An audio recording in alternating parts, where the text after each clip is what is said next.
obviously, great win, extremely hard fought.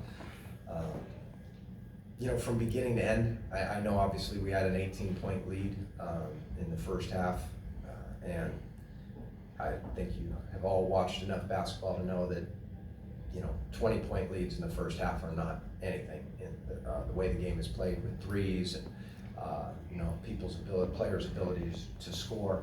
So loved our fight and loved so many contributions from everybody tonight. So again, good team win, big shot obviously by Trey at the end, but a lot of people made a lot of plays.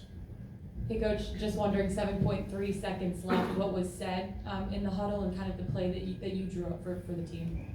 Yeah, we knew well. We told them we don't have any more timeouts, so that was important. We had to have a backup if we couldn't get the ball where we wanted to get it to. We had told Trey where to go get it, but we also told him where, again, if you couldn't get it where we told you to get it, which is where he did, then you can break it off and get to a spot. Again, without going into all of that, that was, again, there was where you can, and then an option, and then if we can't at all, what we had to do. Obviously, the guys executed great. That was huge. I think one of the things that's so important to notice in a situation like that is the level of calm that Trey has in that to drive the ball hard against arguably their best defender, pump fake, step through, do all the things and keep his composure to make a shot like that. And so, again, I told him all of those things, you know, hey, pump fake, step through and keep your composure. That is a joke, by the way. But that's a great player making a great play. That's really what it is. And just in terms of the second half in general, I know it was a really back and forth fight, but what did you just see from everyone coming together? I know the big word's been accountability, just kind of everyone holding themselves accountable and coming together to get the win. The word I'll use right now isn't necessarily accountability, but it's, I'm not even sure how to phrase it.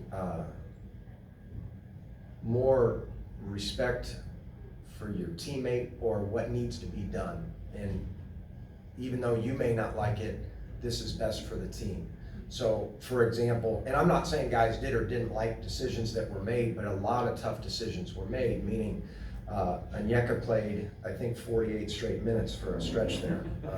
You know, so he comes in, you know, literally may have played 17 straight minutes. And with that, I know he's tired, and I know there's been some situations where, you know, he's had to switch onto the ball, and he's had to run from the perimeter to go and rebound. And I kept asking him in the timeouts that we were taking, are you good? Are you good? But his ability to step up and do that, because, you know, everybody they were small out there. Now, they did have stretches where Claxton was out there too, but for the most part, they were small. Bogey had it going. Dre had a tough night in regards to, he gets 2 fouls early. We leave him out there again. He comes in the second half, now he's got 4 and he sat for a while. And so I made a decision where I pulled him out and brought Bogey back. And then I told him, I said, be ready, and we brought him in for defense. So we were kind of rotating offensive, defensive situations. But that's not easy, but it was a read that Bogey's had a good game. So we had to make, again, just went that route. John Collins was gonna be limited minutes wise, and we knew that, but we were in a tough situation in terms of they were making a run, and we ended up burning up his minutes earlier than we would have liked to, but he helped us. Like, we ended up having like an 8-point lead. And I'm not sure if that was exactly when he came out, but he helped us go from basically a deficit or tie game to a lead. And so a lot of tough decisions were made, and the guys stood with one another. So again, that's a way too long-winded of an answer, but I hope you understand the commitment the team made to one another was really big.